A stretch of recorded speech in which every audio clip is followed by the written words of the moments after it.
Hello everybody, welcome back to 10 Minute Reviews. This is Freya. Hey. I'm Jason and we're bringing you today's video. I apologize if I'm talking funny. I've mentioned this a couple other videos. Got a really bad cut on my tongue. So I actually found a little bandage I can put on it, so it makes me talk funny.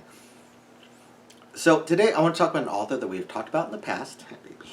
And in the series that we've talked about in the past, as always guys, please hit the like and subscribe buttons. We're a small family channel, just me and my wife, the puppy. We love to talk about books, so we're going to do this anyway, but we would really appreciate any support you guys might want to give us, and likes and subscribes are definitely support, so please, we'd appreciate it. So today I want to talk about Dante King and his book Making Supers 3. Sorry, again, I'm trying to enunciate here.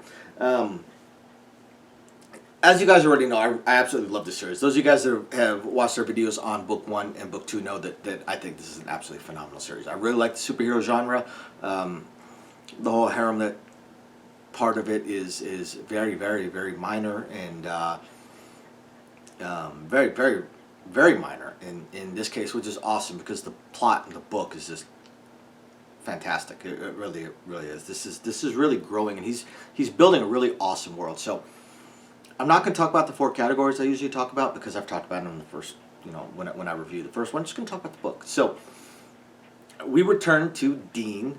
He is the leader of this group, and he has the superpower to steal superpowers and then transfer them to women. I think we all know how he can do that. Hi.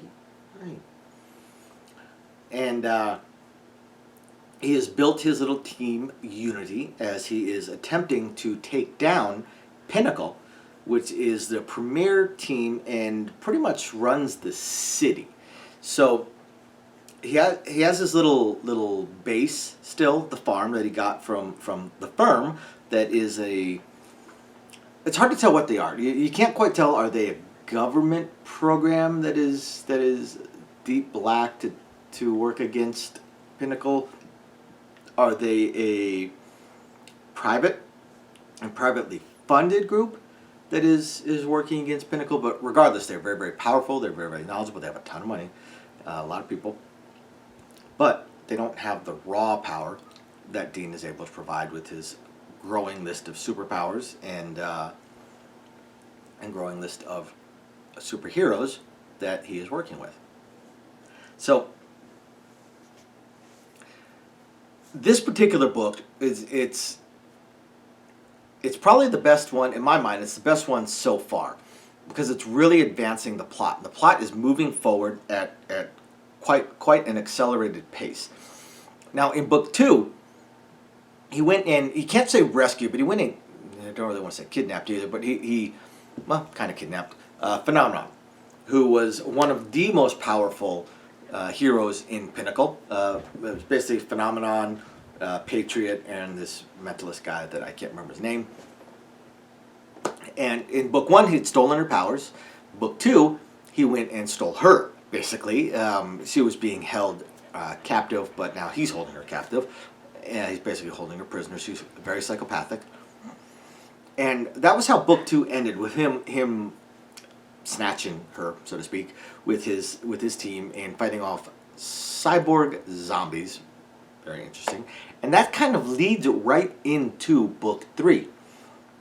Now, Dean is very, very focused on not letting the firm take Phenomenon because he knows they'll kill her. And while he thinks she's an absolute raging psychopath, he also thinks that she is an incredible source of information and intel if they're going to continue to work against Pinnacle, because she was part of Pinnacle for so long.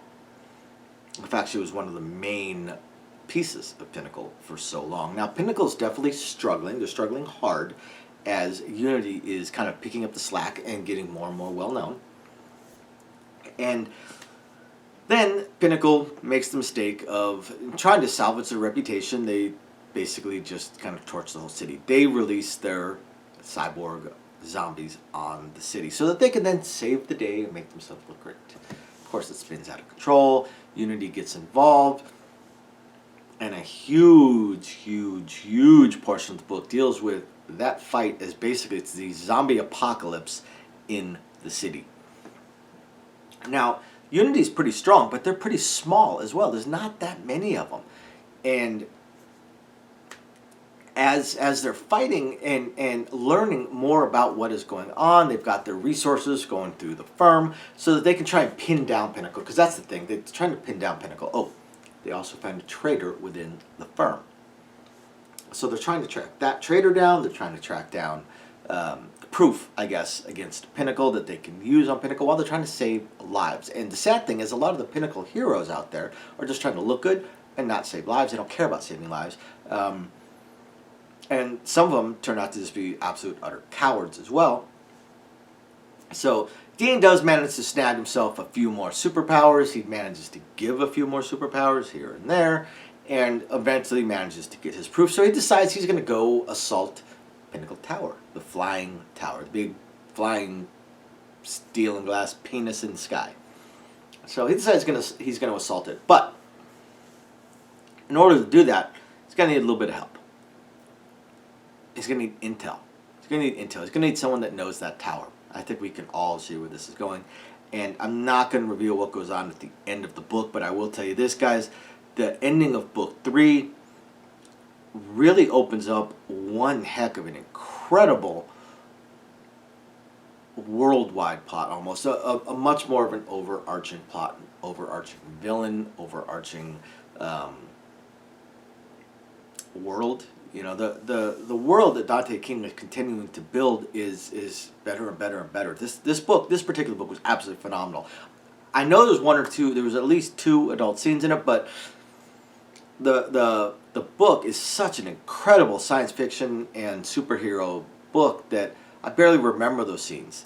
They were very much overshadowed by just the quality of the writing and the quality of the book. So Dante King continues to be just an incredible author, absolutely amazing author. I know he writes under D.B. King as well, so you guys should check that out.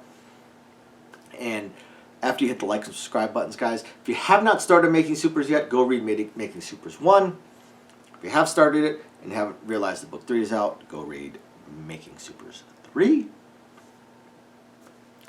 Otherwise, thank you everybody for watching, or just check out any of Dante King's other stuff. The guy's an absolutely phenomenal author. So, again, thank you everybody for watching. We will catch you guys next time. Bye now.